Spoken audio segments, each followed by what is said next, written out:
Welcome to another community conversation. I'm your host, Ian Parkinson, and I'm here today with Greg Paxman, Manager of Treatment Plants for the City of Medicine Hat. Welcome, Greg. Hi, thanks for having me. So, water conservation is a very hot topic these days, even though it is raining today. Yes. So, with being in a phase one water storage management plant, what does phase one mean? So phase one is in effect basically due to the forecast from Alberta Environment for flows from the river. River's expected to be lower this summer. So even though we've had some precipitation, our plan is still in effect. We're currently at phase one, which means voluntary restrictions for the public of you're allowed to water your grass about 60 minutes for 3 days a week, depending on your address. Is that the only Is that the only voluntary restriction? That's the voluntary. I mean, indoor water use is also, voluntary. If you can think to run your dishwasher less or whatever, but it's mainly due to the outdoor watering. There's some mandatory restrictions on city internal departments. So our parks department cuts back their watering, stuff like that too. So the city's reducing their use. We're trying to be so we're looking at some pretty hot temperatures here pretty soon. So what does phase two look like? So phase one has a 10% reduction goal. Okay. Phase two has a 20% reduction goal. So phase two would actually have some mandatory restrictions on the public for outdoor watering. That would be 45 minutes, 3 days a week. Okay. So outdoor.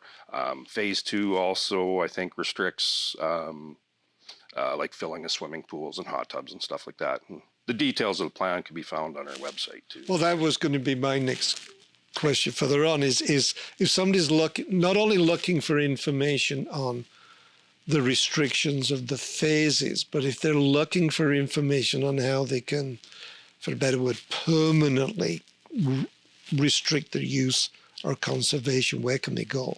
Yeah, so our website has some good tips and outlines the plan on medicinehat.ca. You can find our plan on there, as well as some tips and tricks for outdoor watering, how to best conserve water. Now, rain barrels, they seem to be very popular these days. Is that something the city would like to promote? Yeah, our city Hat Smart program has for rain barrels. They actually have it on the scratch program. But if you go to medicinehat.ca Hat Smart, there are some incentives that the city council's put out for water conservation, which includes rain barrels, xeriscaping.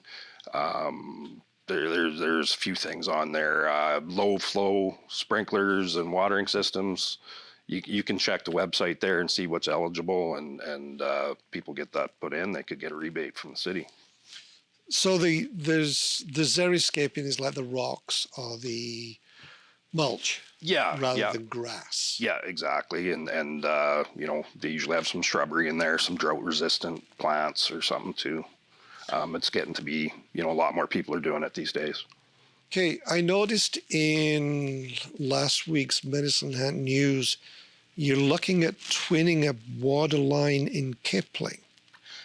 Yes, there's, our engineering department's pretty good at staying ahead of the game for growth and, replacing infrastructure before it gets to an age where it needs to be done. So that will help us provide extra water for growth, as well as be able to shut that down without shutting off a whole area of the city.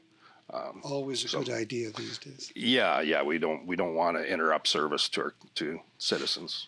Well, I wonder, as the manager of the treatment plants, how will the availability or the lack of water maybe affect more subdivisions in the future? Like, do we have some kind of a license? Or yeah, there's a license on how much water can be pulled out of the river. When it gets into these drought conditions like this, it's more Alberta environment might tell us that we need to restrict that. Or it might just be that we're having issues pumping water out of the river. There's only so much you can pump out. So we need to stay ahead of that. Also, if, City of Medicine Hat is not doing their part and other communities are, it doesn't really reflect very good. We all want to do our part with water conservation and yeah. So then you're also responsible for the wastewater treatment plant. Yes. So then I'm thinking the water comes down the river, goes into the water treatment plant, goes through the residents, goes to the wastewater treatment plant, and then back into the river. That's correct, yeah. So you have to balance that? Well, I mean, the flow coming into the wastewater plant is pretty steady. Most of the increased usage in the summer is people watering their grass, so that doesn't go to the wastewater treatment plant. So production at the water treatment plant will ramp up in the summer. The wastewater treatment plant actually stays pretty steady year round. Okay. Does the city only get its water from the river? That's the only place? That's the only place that we pull water from, yes. Oh, I see why it's important to you.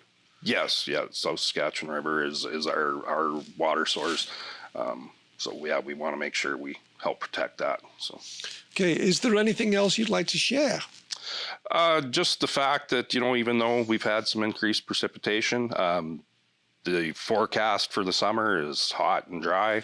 We'll probably see the river go a lot lower than it currently is. So we're just encourage everybody to do their part and think about the water conservation and how much they water their grass. And, let's all do our part. Well, thanks for coming in, Greg. Yeah, no problem. Thank you. This was another community conversation. Thank you for watching.